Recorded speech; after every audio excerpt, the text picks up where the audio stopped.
Meu nome é Renata Stelling, eu sou aluna do LLM da UCLA. Vamos agora dar início ao painel O Legado da Lava Jato para Combater a Corrupção. Nosso objetivo é discutir os principais impactos da Lava Jato no comportamento público e privado das instituições brasileiras. Estamos muito felizes em abordar um tema tão relevante para a transformação cultural do nosso país e fomentar debates sobre medidas efetivas para a promoção de um ambiente político, econômico e social transparente. Fique à vontade para mandar perguntas pelo Silo. Para mediar o painel, gostaria de convidar o advogado Tiago Jabor, do escritório Matos Filho.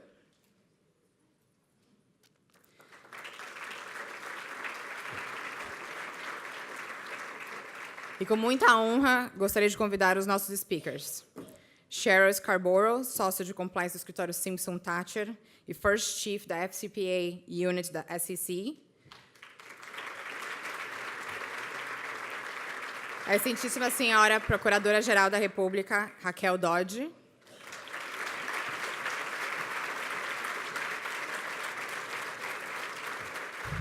E o Excelentíssimo Senhor Ministro do Supremo Tribunal Federal, Luiz Roberto Barroso.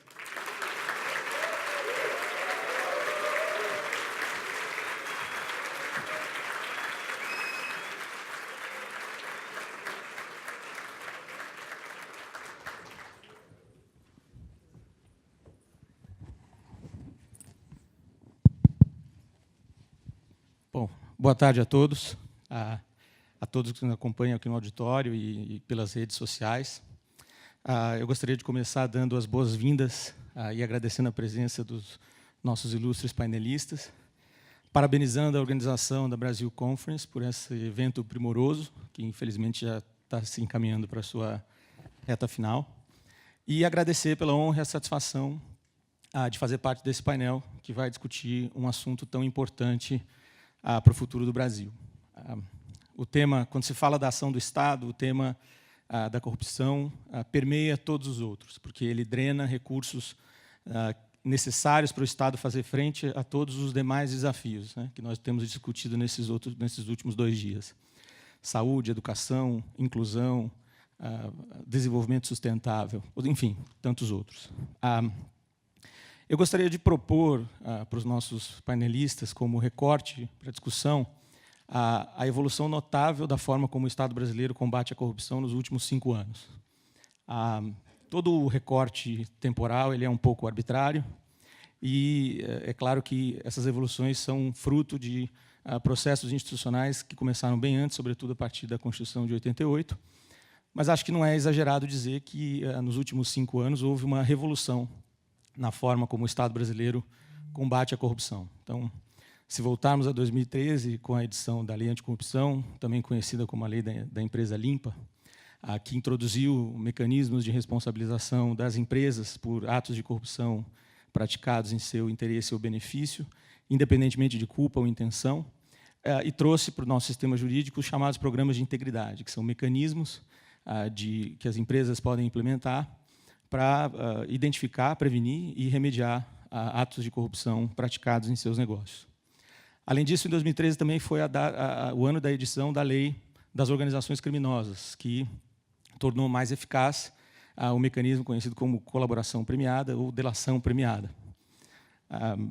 Em 2014, tem início, então, a Operação Lava Jato, que fez uso, até então, sem precedentes destes e de outros mecanismos de investigação.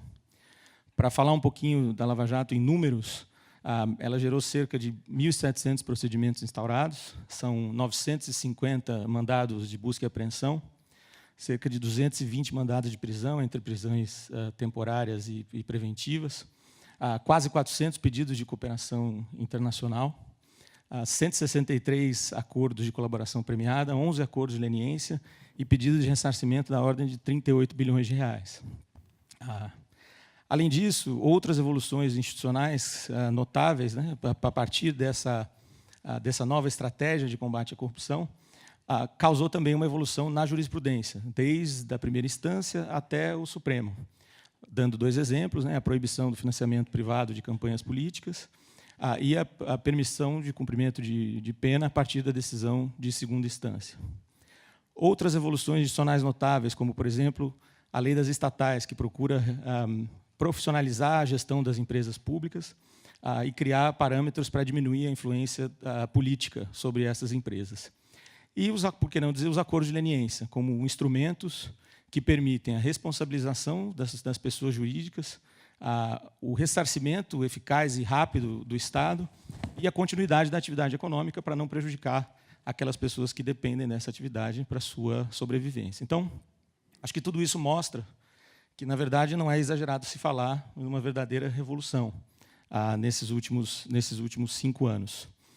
É claro que, como toda revolução, ela traz seus desafios, e hoje a gente tem o privilégio de conversar sobre esses desafios com alguns dos protagonistas dessa evolução dos últimos 5 anos.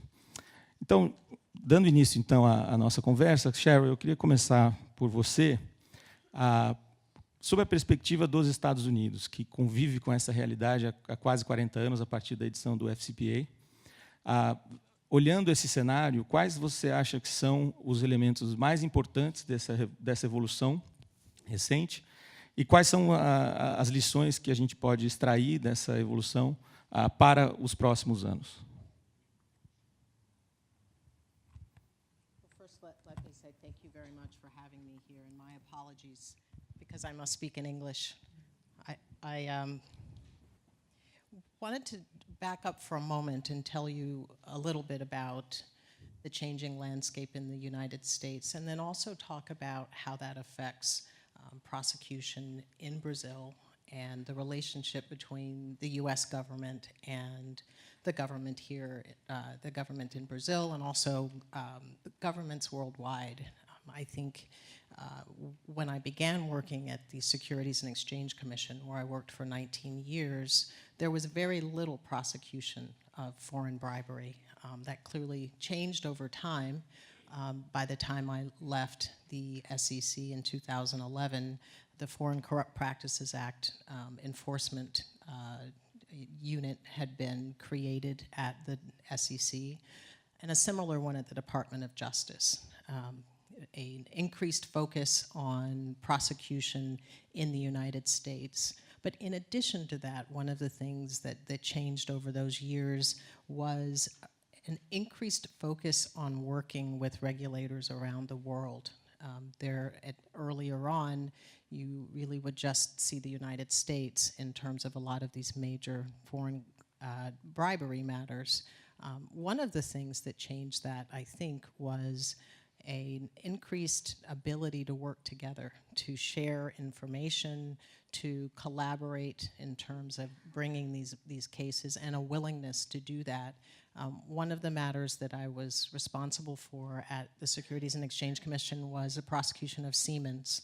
It was the first time that a government in the United States had brought a settled action with prosecutors from another country in that way. And at that point, obviously until car wash and the more recent cases, was the largest universal settlement that governments had gotten in foreign bribery cases.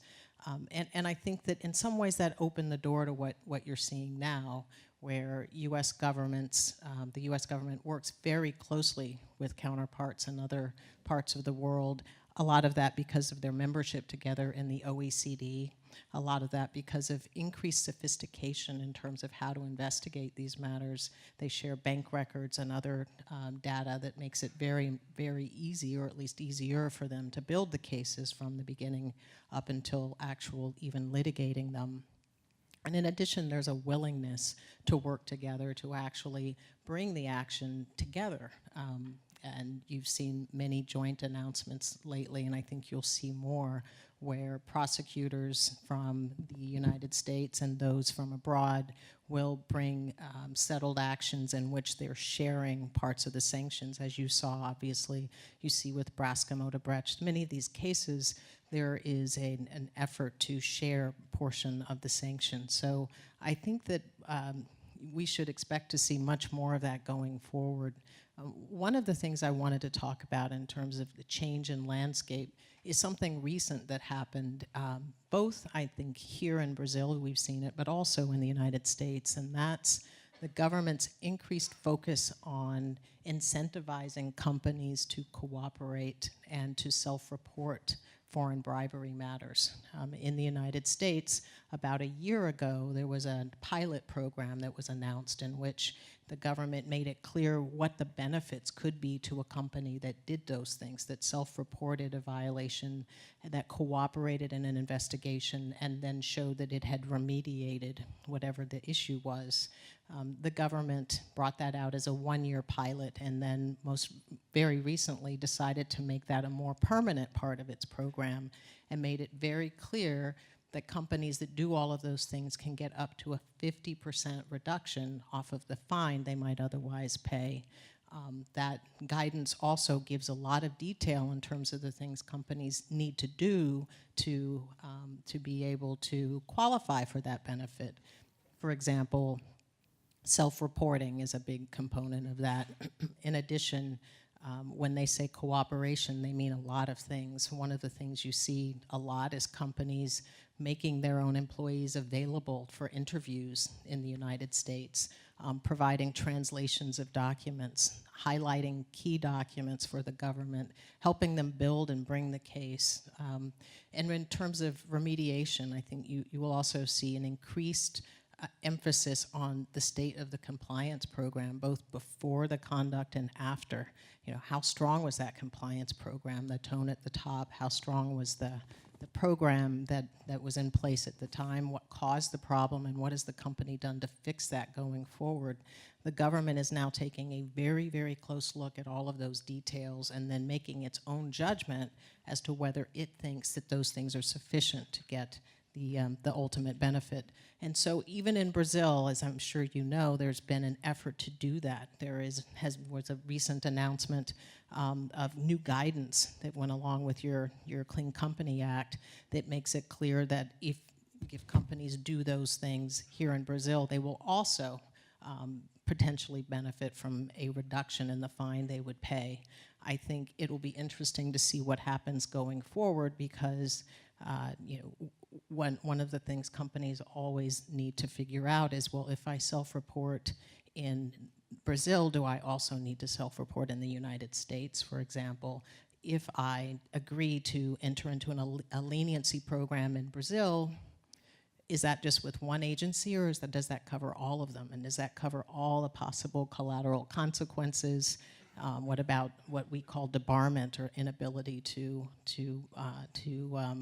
work in terms of public tenders? So lots of things to think about. What is prosecutorial discretion, and how does that play a role in terms of the government's judgment about the compliance program and the sufficiency of cooperation? How does that play a role in terms of what actual benefit you get, and is it even worth it in the end to bring forward these potential issues, and are you really going to get this benefit? So, you know, I think both the United States and likely Brazil are grappling with how this will really work in practice, and whether they've made all of the elements clear enough for companies to incentivize them to come forward. But I think it'll be very interesting to watch that going forward. Thank you, Cheryl. Senhora Procuradora-Geral, como que a senhora enxergou o papel da PGR, do Ministério Público Federal, nessa evolução e quais seriam as prioridades para os próximos anos na continuidade dessa evolução institucional?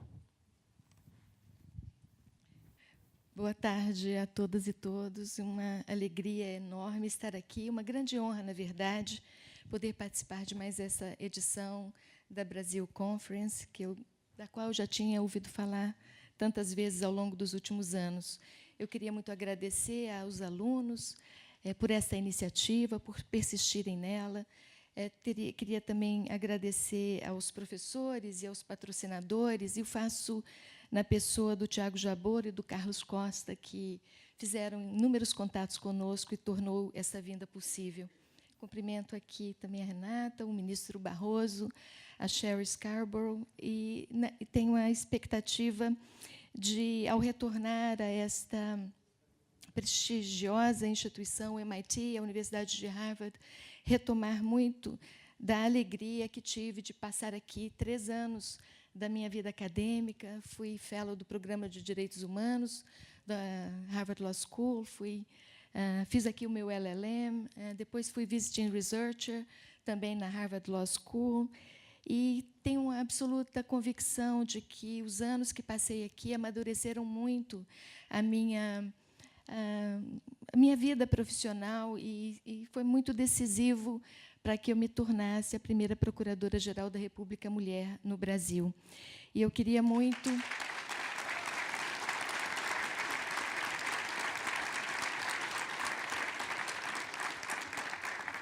Queria muito declarar isso publicamente, porque sinto a enorme responsabilidade de fazer bem o trabalho para poder ser sucedida por muitas outras mulheres juristas, porque de tão dedicadas e tão bem preparadas merecem a oportunidade de participar da vida pública do nosso país. E começo dizendo que o nosso país hoje tem sede de justiça. Há uma gigantesca atuação do Poder Judiciário no Brasil, do sistema de administração de justiça, medida em números, provavelmente números que excedem a atuação do Poder Judiciário em qualquer outro país do mundo. E, não obstante, a insegurança jurídica no nosso país é muito grande e a violência, de um modo geral, espalhou-se, a percepção das pessoas a respeito do funcionamento do sistema de justiça emite sinais contraditórios. E acredito que isso se deve muito ao fato de que, no Brasil, a impunidade, que todos percebem que é muito grande, ela é, na verdade, uma impunidade seletiva. O ciclo judicial, que começa numa investigação, segue com a apresentação de uma denúncia, passa por uma fase de instrução, de oitivas de testemunhas e de julgamento, culmina com uma condenação. As pessoas, de um modo geral, hoje, concordam com a ideia de que nós somos, não só na lei, mas devemos ser uma sociedade de pessoas iguais. A Constituição estabelece a igualdade como um princípio, mas, de fato, ela não vinha sendo admitida como tal entre nós, brasileiros. Nós tratamos sempre o outro, o mais pobre, o pertencente a uma classe social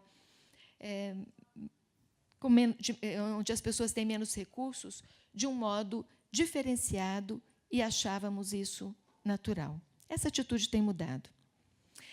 Um outro fator que me parece importante é de que a ideia entre a separação da coisa pública e da coisa privada está se tornando culturalmente mais relevante.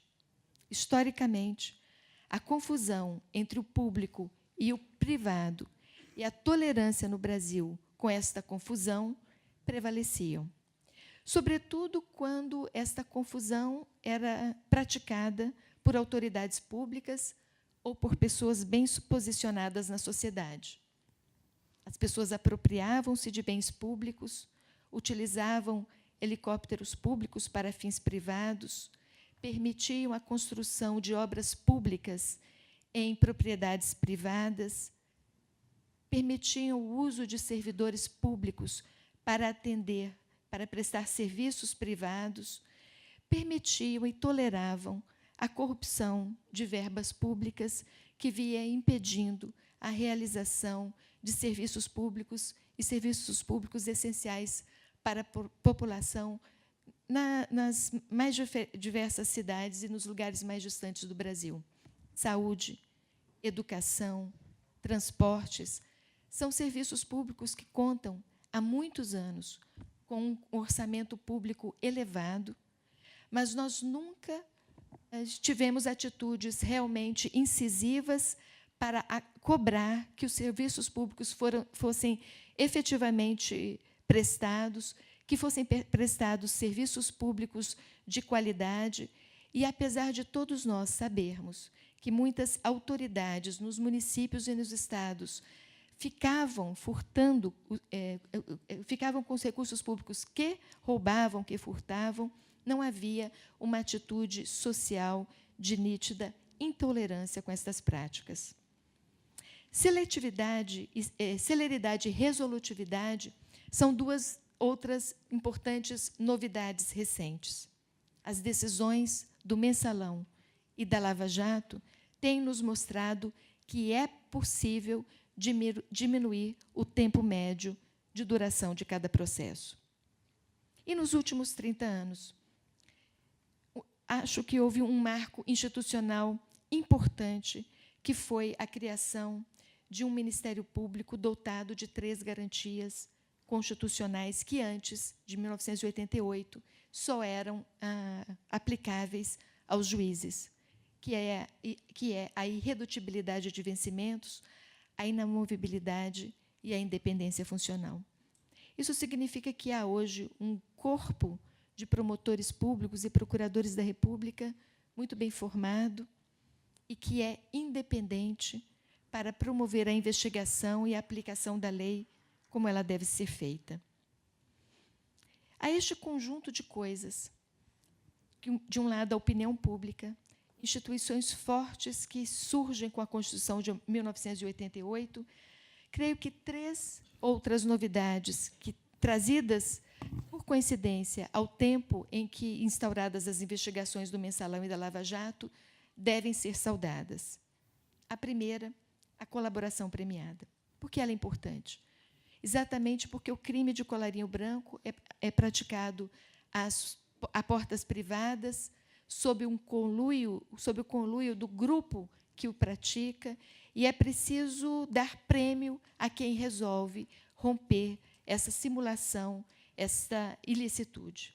O acordo de leniência também é uma boa novidade, porque premia as empresas que, uma vez infratoras, queiram retornar ao caminho da normalidade. E também a prisão em segunda instância. A prisão em segunda instância ela é importante, e o Supremo Tribunal Federal acaba de chancelar pela 4ª vez esta possibilidade, porque ela abrevia o tempo da aplicação da sanção e torna divisável no horizonte a ideia de que a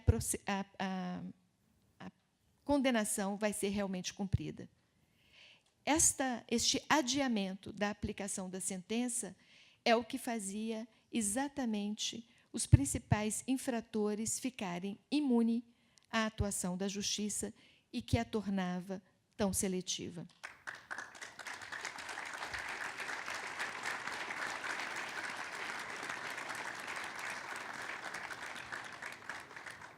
Quero lhes dizer com isso que parte dos efeitos que hoje sentimos na atuação judicial no Brasil deve-se a essas instituições do sistema de administração de justiça. Uma polícia mais profissional, o Ministério Público independente e juízes comprometidos com a aplicação da lei. Mas muito se deve à força da opinião pública. A opinião pública que cobra, que acompanha e que quer ver resultados. E o nosso desafio atual é gigantesco, ainda que a missão seja muito clara e muito simples. O nosso desafio é resistir, fortalecendo o Estado de Direito, com a aplicação da lei de modo igual para todos, com o objetivo de aumentar a segurança jurídica e a ideia que é importantíssima para todo país civilizado, a ideia de que todos somos iguais perante a lei. Termino lembrando, a propósito até da semana em que lamentamos a morte de Martin Luther King, aquilo que ele disse, que me parece muito apropriado para esse momento que estamos vivendo no Brasil. Ele dizia que, quando os fatos se reúnem aos sentimentos, quando o que acontece na realidade é compartilhado pela percepção das pessoas, surge a urgência do agora, a urgência de agir quando a oportunidade se apresenta. E a oportunidade de nós realizarmos no presente a ideia de um país melhor, o país que tanto almejamos para esta geração e para as próximas, apresenta-se no país, no nosso Brasil, agora. E é muito importante que a opinião pública mantenha-se ativa, esclarecida, informada e cobrando das instituições públicas, da polícia, do Ministério Público e do Poder Judiciário, que cumpra o seu papel, entregando o que é o nosso trabalho, entregando justiça de forma igual para todos. Agradeço a chance e a oportunidade. Muito obrigada.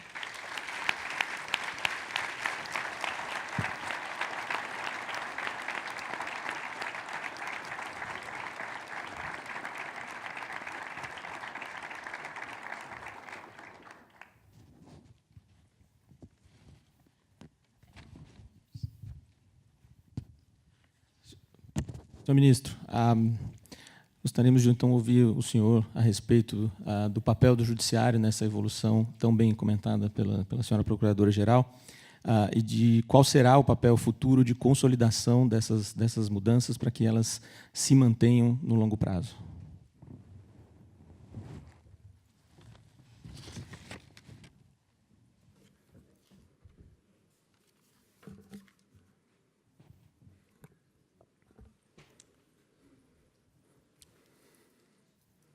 Caro Tiago, Jabor, doutora Renata Sterling, doutora Cheryl, doutora Raquel Dodge, meus caros amigos, eu tenho muito prazer, tenho muita honra de estar aqui e de compartilhar com todos algumas ideias e algumas reflexões sobre esse momento brasileiro, sobre o pós-Lava Jato, sobre o enfrentamento da corrupção. Eu gosto de falar de pé, eu considero que falar de pé é um direito subjetivo da plateia, mas não é por uma questão de visibilidade, não. É que os oradores que falam de pé, eles geralmente sabem melhor a hora de pararem, porque as pernas avisam, e, portanto, eu tenho tomado esta prudência ao longo do tempo. Segunda observação curiosa é que eu estive aqui em anos passados da Brasil Conference, e as apresentações eram feitas em inglês, pelo menos as 3 vezes anteriores em que eu estive aqui, as apresentações foram em inglês. De modo que eu preparei a minha apresentação em inglês, mas, evidentemente, não vou cometer o comportamento estranho de falar em inglês para uma plateia toda de brasileiros. De modo que eu vou fazer a tradução de volta, mas o contrário seria mais difícil.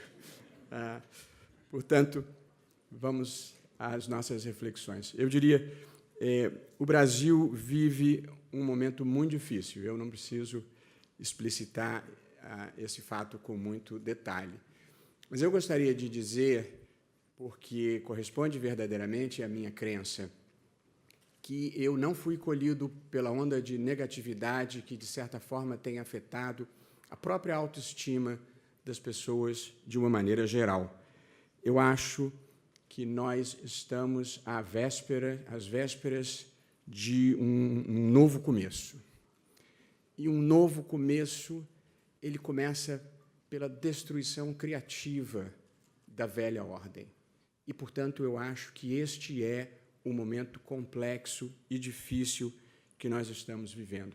Há uma passagem importante e relevante de um autor italiano, Antonio Gramsci, em que ele escreveu: o velho está morrendo e o novo ainda não nasceu.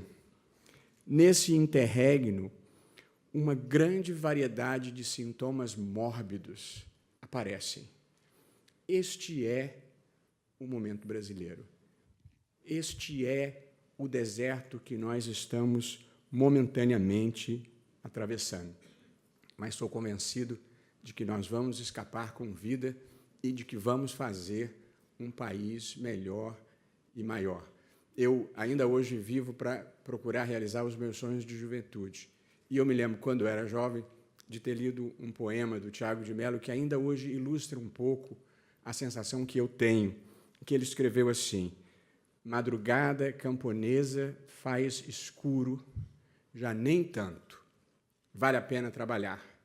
Faz escuro, mas eu canto, porque amanhã vai chegar.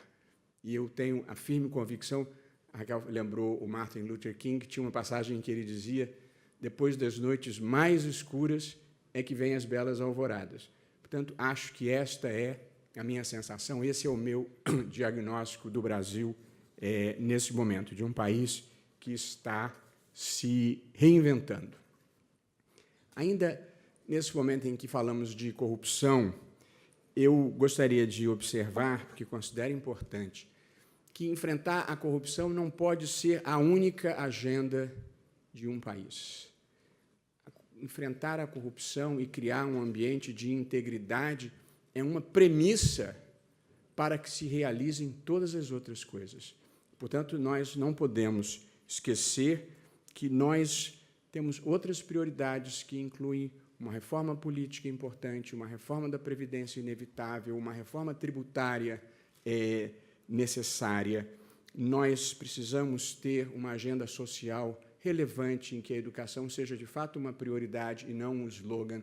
Nós temos que ter compromissos com saneamento básico, nós temos que ter um novo patamar de consciência ambiental. Portanto, ninguém deve imaginar que a luta contra a corrupção seja um monotema da agenda brasileira. Nós temos muitas outras preocupações, como, aliás, a programação deste evento bem revelou.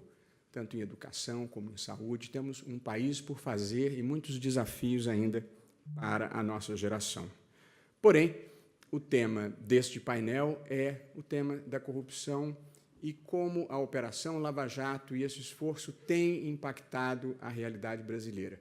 E, portanto, é a ele que eu vou dedicar as reflexões seguintes. A corrupção no Brasil não é um fenômeno dessa hora. Ela vem de longe e vem acumulativamente. Não obstante isso, a sociedade brasileira se deparou com uma certa perplexidade com a extensão e a profundidade que o fenômeno adquiriu nos últimos tempos. A corrupção que nós detectamos no Brasil não foi produto de falhas individuais e de pequenas fraquezas humanas. Ela, na verdade, fez parte de um esquema profissional de arrecadação de dinheiros e de distribuição de dinheiros com um grau de contaminação inacreditável, que envolveu empresas privadas, empresas estatais, agentes públicos, agentes privados, membros do Congresso, membros do Executivo, empresários, num nível de contaminação que verdadeiramente foi estarrecedor. O meu diagnóstico tem sido o de que se celebrou no Brasil, e de longa data, com renovações periódicas, um pacto oligárquico de saque ao Estado brasileiro, celebrado por parte da classe política, parte da classe empresarial e parte da burocracia estatal. Isso é que explica o grau de profundidade e de extensão que o problema assumiu no Brasil. E para onde se olha e onde se destampa, há problemas graves. Onde há um contrato público, há problemas graves. É impossível não sentir vergonha pelo que aconteceu no Brasil.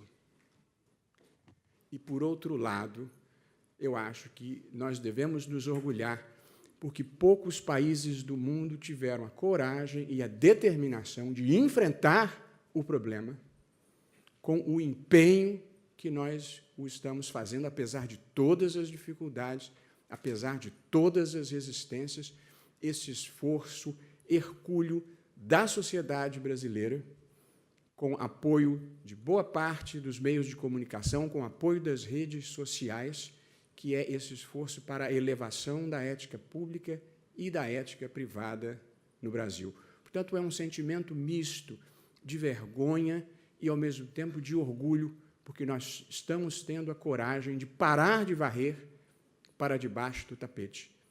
Nós já fomos capazes de separar o joio do trigo.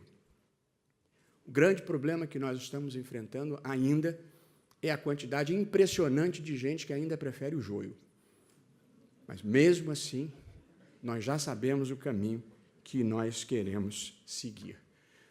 A verdade, e por isso há um certo abatimento na cidadania, que é preciso enfrentar, é que a fotografia do momento atual brasileiro ela é devastadora. O filme da democracia brasileira é relativamente bom. Quem tiver paciência de esperar o próximo painel, que discute os 30 anos da Constituição brasileira, Eu espero ser capaz de demonstrar isso. O filme é bom, mas a fotografia é devastadora. E eu vou narrar o quadro brasileiro atual sem fazer nenhum juízo de valor. Eu vou apenas narrar os fatos. O presidente da República em exercício foi denunciado criminalmente por 2 vezes pela Procuradoria-Geral da República, uma por corrupção passiva e outra por obstrução de justiça, e responde a 2 inquéritos criminais em curso perante o Supremo Tribunal Federal. Um presidente da República foi condenado criminalmente, outro presidente da República foi denunciado criminalmente. 2 ex-presidentes da Câmara dos Deputados foram condenados criminalmente por corrupção passiva e estão efetivamente presos. 2 ex-chefes da Casa Civil foram condenados criminalmente e estão ou estiveram presos. O secretário de governo da Presidência da República, ex-secretário, encontra-se preso por supostamente ter sido apreendido num apartamento seu cerca de 51 milhões de reais. 51 milhões de reais. Dá para passar um fim de semana e tanto.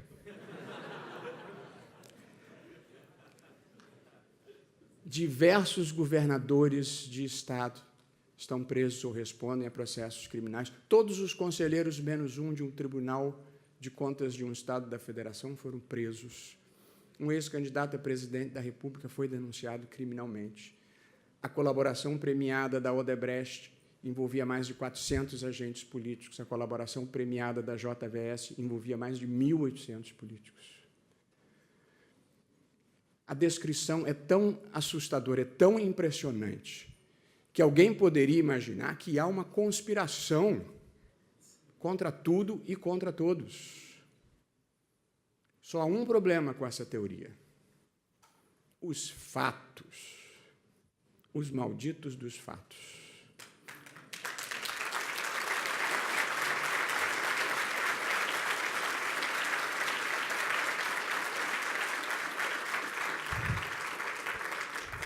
Os áudios, os vídeos, as fotos, as malas, as mochilas, os apartamentos, onde se destampa tem alguma coisa errada. Portanto, a fotografia, como disse, é muito impressionante e realmente poderia abater a cidadania de qualquer país do mundo. Mas acho que não a nossa, porque continuo achando que temos um futuro promissor pela frente. E ele começa por uma mudança profunda e muito relevante de atitude que tem havido no Brasil, a começar por parte da sociedade brasileira. Nós, de uma maneira geral, deixamos de aceitar o inaceitável. O Brasil era um país em que as pessoas, de certa forma, se surpreendiam com o que sempre souberam. Ou alguém achava que esta voracidade para nomear dirigentes de empresas estatais era para fazer coisa boa.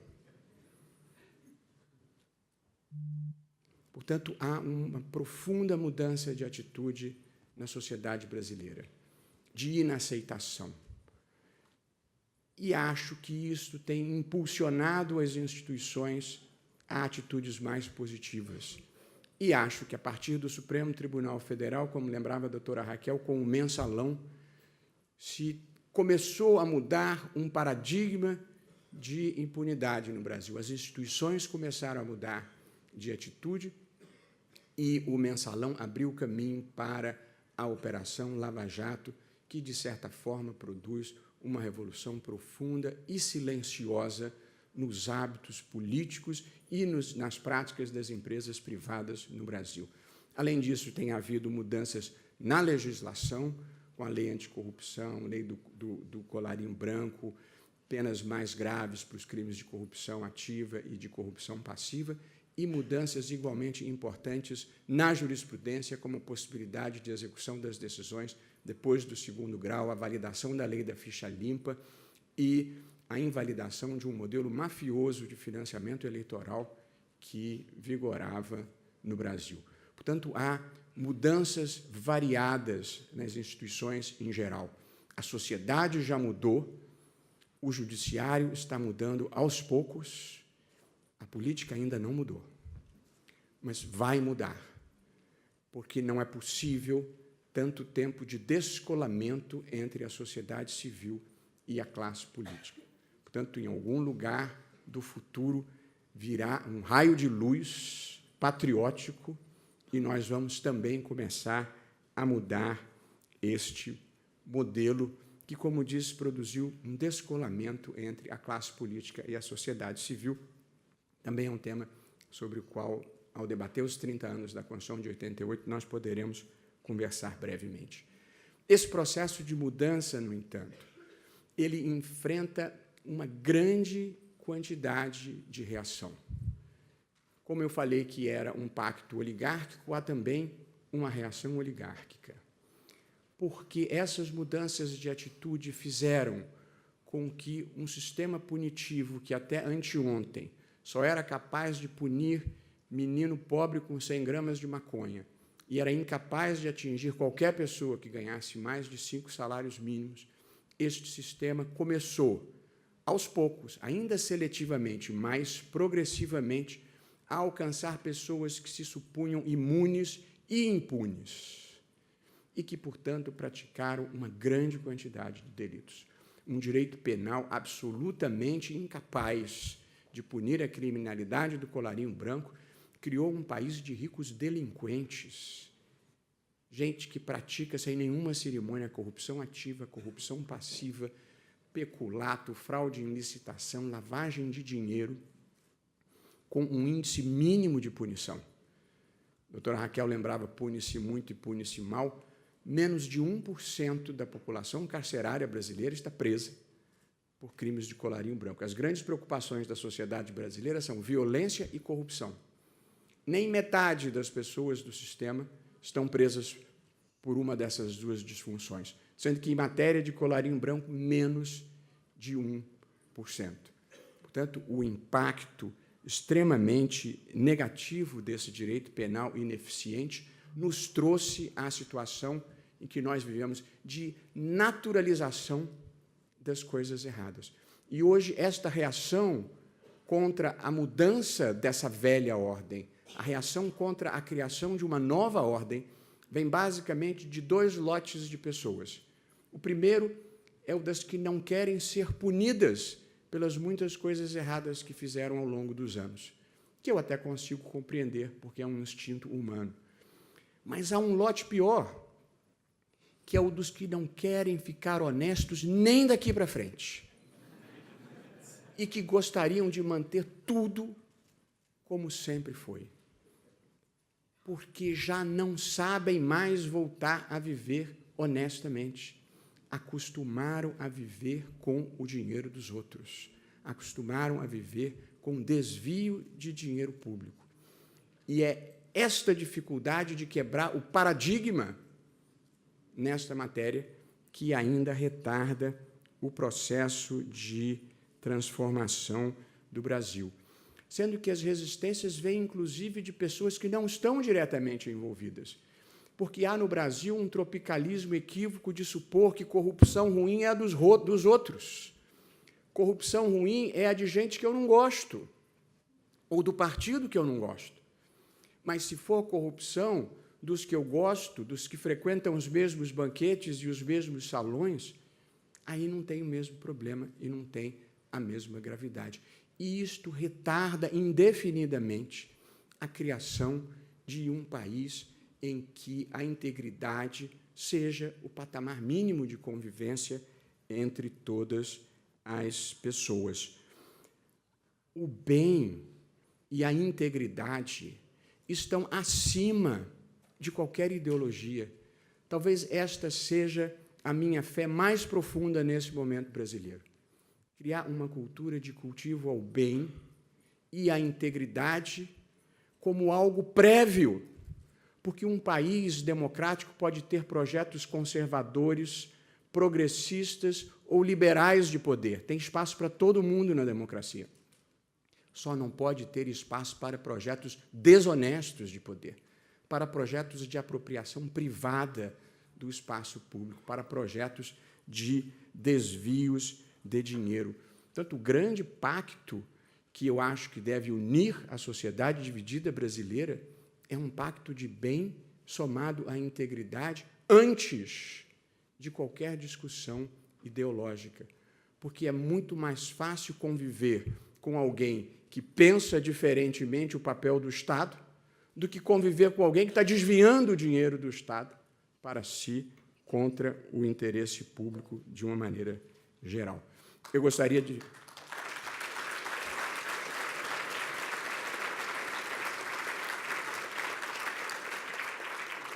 E gostaria de dizer, já caminhando para o fim dessa primeira parte, é que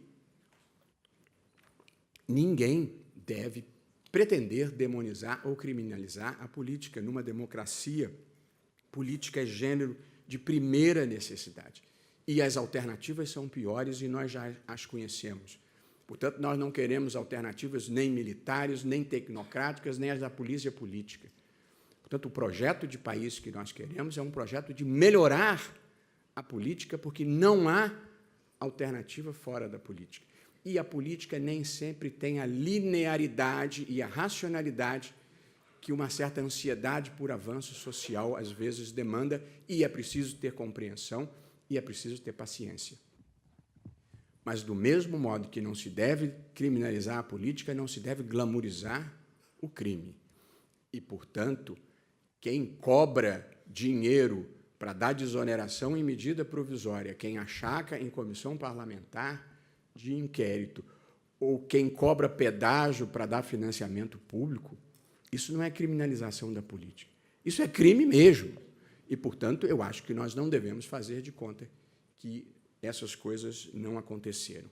E aqui eu penso que seja importante destacar o custo que a corrupção tem para um país como o Brasil. Ela tem um custo financeiro, ela tem um custo social e ela tem um custo caríssimo, que é o custo moral. O custo financeiro foi medido pela Fiesp em 2,3% do PIB. 100 bilhões de reais por ano é o custo da corrupção no Brasil. Dá para fazer muita coisa boa com 100 bilhões de reais. O segundo custo, por evidente, é o custo social, que é o dinheiro que é... Primeiro que a corrupção é concentradora de renda, porque ela só circula no andar de cima. Mas não é esse o ponto central. É que a corrupção desvia dinheiro que não vai para a saúde e que não salva vidas. Desvia dinheiro que não vai para a educação e, portanto, não faz um povo melhor. Desvia dinheiro que não melhora as estradas e, portanto, não impede a morte de milhares de pessoas. Ou seja, corrupção mata. A ideia de que a corrupção é criminalidade não violenta é uma incapacidade de enxergar lá na frente quais são as suas consequências. Mas o custo maior que eu queria destacar aqui, antes de encerrar, é o custo moral. É que nós criamos um país em que o modo natural de se fazer política e de se fazerem negócios funciona mais ou menos assim. O agente público relevante indica o dirigente da empresa estatal ou do órgão público com metas de desvio de dinheiro. O dirigente da empresa estatal contrata empresas privadas mediante licitação fraudada para ter a empresa que vai ser parceira no desvio. A empresa que é contratada superfatura o contrato público para gerar o excedente de caixa, que então vai ser distribuído pelas instruções do agente público que começou o ciclo. Portanto, o grande problema não é para onde o dinheiro vai, se é para a campanha ou se é para o bolso. Porque o problema não é para onde o dinheiro vai, o problema é de onde o dinheiro vem, de uma cultura de desonestidade que naturaliza as coisas erradas. Porque todo negócio público tem que gerar um excedente de dinheiro para fazer essa distribuição. E isso que eu estou narrando não foi um caso que se descobriu, um caso isolado. Este é o modo natural, normal, naturalizado de se fazerem as coisas. Era, e talvez ainda continue sendo, porque nós ainda não conseguimos romper inteiramente com este paradigma.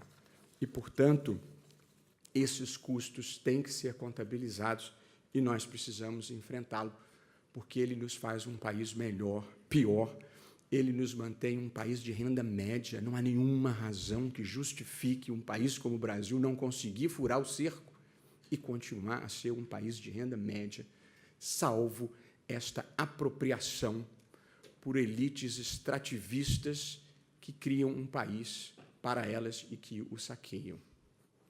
Na próxima palestra há um livro extraordinário que comprei aqui e li aqui, chamado Why Nations Fail, em que se discute de maneira extraordinária como as instituições econômicas e políticas inclusivas geram prosperidade e como instituições econômicas e políticas apropriadas por elites extrativistas mantêm os países na pobreza. Essa é a distinção entre prosperidade e pobreza. Mas eu dizia, e aqui preciso terminar, uma fotografia do momento atual é muito assustadora, mas o filme da democracia brasileira é um filme razoavelmente bom, com algumas conquistas a serem celebradas. Estou fazendo um comercial da nossa próxima palestra, mas a verdade é que o país já mudou. A sociedade já mudou. Há uma imensa demanda hoje no Brasil por integridade, por idealismo, por patriotismo, aqui e aonde quer que se vá. E esta é a energia que muda paradigmas. Esta é a energia que empurra a história para o seu curso. A nossa geração, nós já vencemos batalhas que pareciam invencíveis. Márcio, nós vencemos a ditadura, nós vencemos a hiperinflação e nós substancialmente vencemos no Brasil a pobreza extrema. Eu acho verdadeiramente que reduzir a corrupção a patamares mínimos aceitáveis talvez seja a última missão da nossa geração.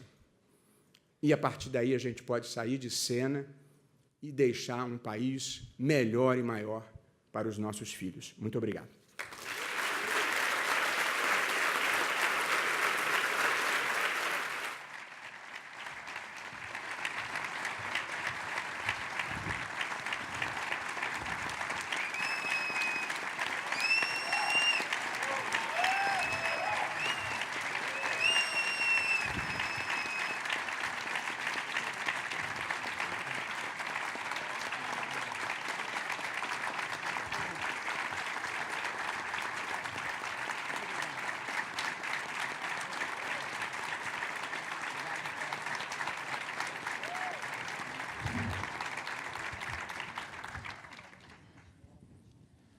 Bom, acho que as falas ilustram bem o ponto e as palmas, mais do que tudo, que nós gostaríamos de transmitir.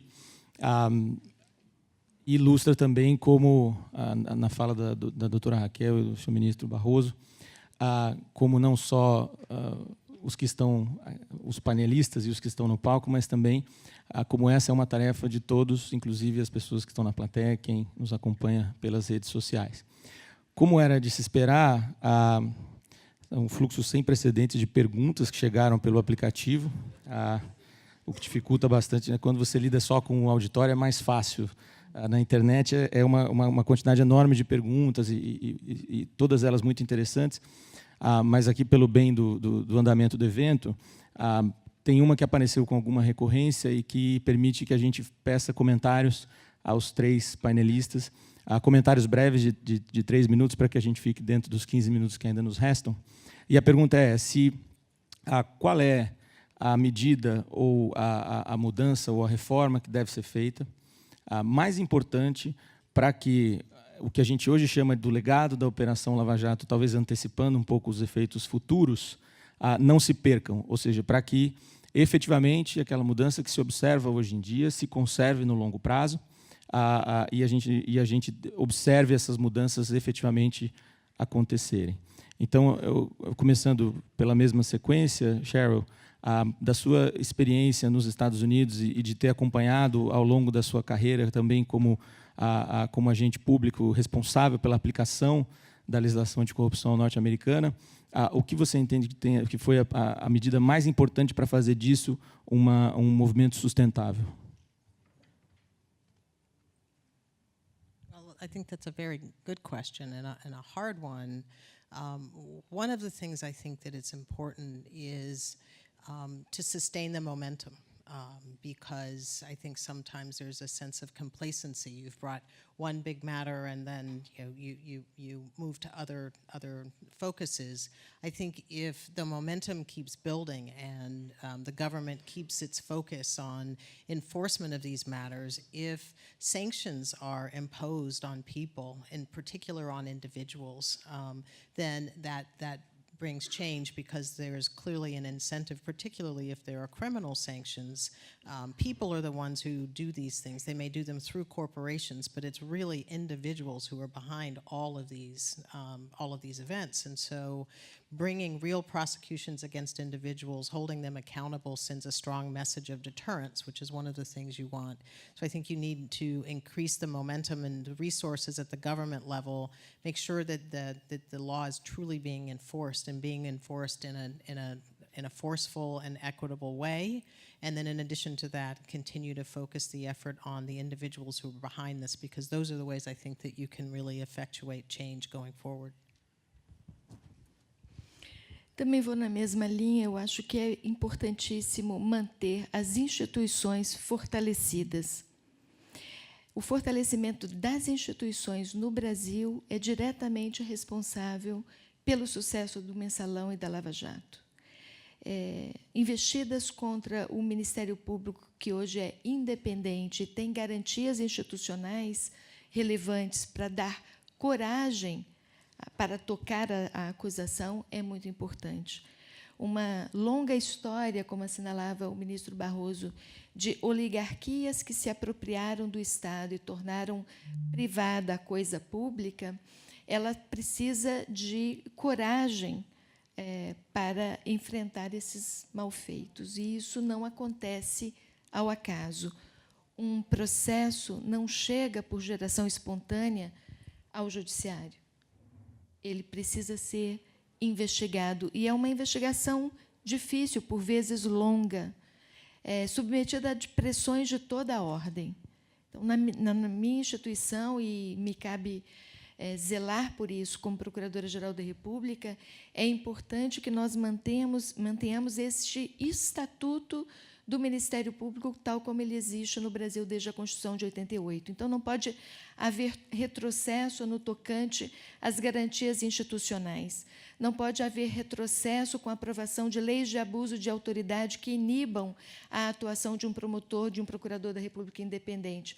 Não pode haver decesso orçamentário que iniba o órgão de exercer as suas atribuições do modo como ela precisa ser exercida, financiando perícias, financiando o encontro de documentos, reuniões de trabalho, mesmo capacitação dos procuradores da República. Nós temos uma escola superior do Ministério Público da União e é preciso um treinamento frequente, constante dos procuradores para que entendam o que acontece, como um determinado fato se correlaciona com outros. Não é uma árvore isolada numa floresta. É preciso compreender esse fenômeno, estar atualizados em relação às leis, estudar a jurisprudência para definir uma estratégia de atuação eficiente. Então, lidar constantemente com esses contramovimentos no rumo que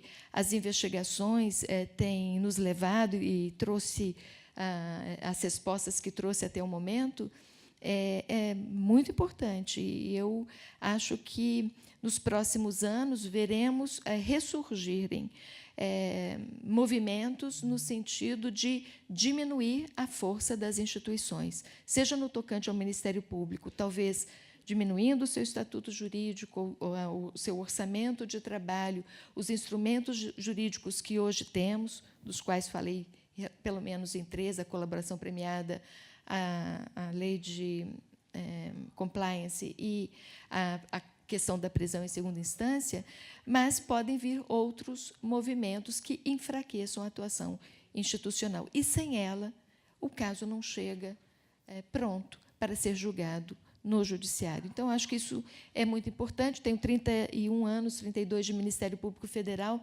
e já vi, ao longo dessas 3 décadas, inúmeras investidas no tocante a diminuir a independência e a autonomia da nossa instituição. Se isso ocorre, haverá certamente um decesso nesse rumo que considero, e comungo da opinião do ministro Barroso, que é o rumo de superar uma grave crise moral que nós temos hoje no país. Tiago, eu tenho uma superstição que é de dividir tudo em 3, de modo que você pediu qual é a reforma mais importante. Eu acho que não há uma bala de prata. Eu acho que é preciso decompor isso em alguns elementos. É uma superstição que eu cultivo, e se alguém disser que é um absurdo, eu gosto sempre de lembrar que Niels Bohr, que foi um vencedor do Prêmio Nobel da Física, ele tinha uma ferradura na porta do seu gabinete de trabalho. E um dia perguntaram a ele por que ele, um agnóstico, um cientista, um homem que vivia na objetividade da vida, por que ele tinha uma ferradura na porta do seu gabinete de trabalho? E ele respondeu: é que parece que dá sorte mesmo para quem não acredita. Enquanto que eu sou militante dessa crença também, queria dividir em 3 tópicos. O primeiro, já destacado pela doutora Raquel Dodge, é a questão da impunidade que nós estamos procurando enfrentar, sempre lembrando que há uma operação abafa em curso e que é muito difícil levar a termo esta missão. O mais novo movimento da Operação Abafa é, de certa forma, aderir à minha própria proposta de restringir drasticamente o foro privilegiado. Como isso se tornou uma tendência irreversível, já tem 8 votos no Supremo, a estratégia muda para acabar com a execução depois do 2º grau, porque aí o processo vai começar em 1º grau, mas não vai acabar nunca. E, portanto, a estratégia foi adaptada ao longo do caminho diante da perspectiva do término do foro privilegiado. Agora, ninguém deve achar que se faz um país, ainda no capítulo impunidade, com um direito penal, com exacerbação de penas, com vingadores mascarados, nem com um punitivismo. Um país se faz com educação de qualidade, em que as pessoas se sintam livres, iguais e verdadeiramente capazes de fazer escolhas informadas. Um país se faz com distribuição de riqueza, de poder e de bem-estar mais adequada, mais justa, e um país se faz com o debate público democrático em busca das melhores soluções. Ninguém é dono da verdade, ninguém trafega pela vida com uma mochila de certezas. Portanto, há o capítulo da impunidade. Acho que há, Tiago, o 2º capítulo, que é a necessidade de uma reforma política. O sistema político brasileiro ele é indutor da criminalidade. E, portanto, sem uma reforma política que barateie o custo das eleições, de que aumente a representatividade dos parlamentares, não haverá salvação. Um dos problemas da corrupção no Brasil é aritmético. Uma eleição para a Câmara dos Deputados custa entre 5 e 10 milhões de reais. O máximo que o parlamentar pode arrecadar legitimamente em 4 anos de mandato é 1,1 milhão.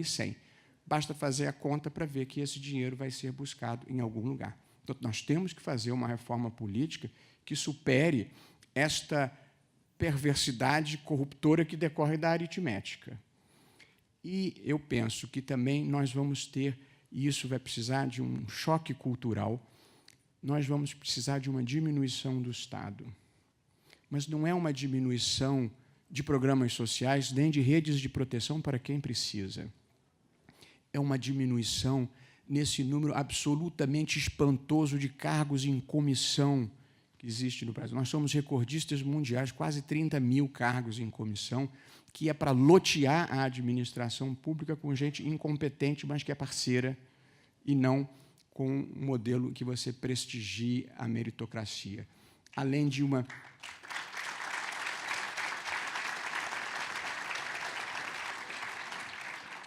quantidade imensa de empresas estatais. Uma das coisas que eu aprendi a fazer na vida, prestando atenção ao Brasil, é a diferença entre ser progressista e ser de esquerda. Porque há uma crença equivocada de que tudo que é estatal é progressista e de tudo que é privado é conservador ou regressivo. Quando, na verdade, em muitos espaços, talvez na maioria dos seus espaços, o Estado brasileiro é apropriado privadamente. O Estado brasileiro é um Estado de direita. E, portanto, a ideia de que o estatal é mais progressista é um equívoco, porque o estatal geralmente é apropriado pelas elites extrativistas a que eu me referia anteriormente. Portanto, nós temos que diminuir o peso do Estado para diminuir a capacidade do Estado prestar favores, a capacidade de o Estado ajudar os amigos e perseguir os inimigos.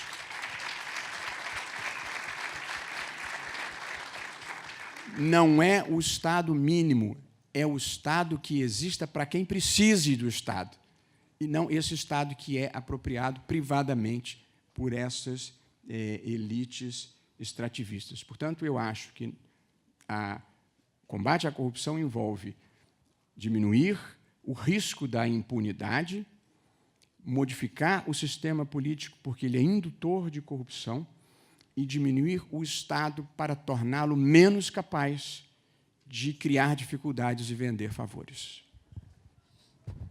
Bom, ficamos exatamente dentro do tempo. E, seguindo a sua superstição, agradecer aos 3 painelistas que aqui estão. Agradecer ao tempo de vocês e ao tempo dos que nos assistiram em casa. Como todos disseram, é uma missão para todos nós. Então, muito obrigado e um bom resto de evento para vocês.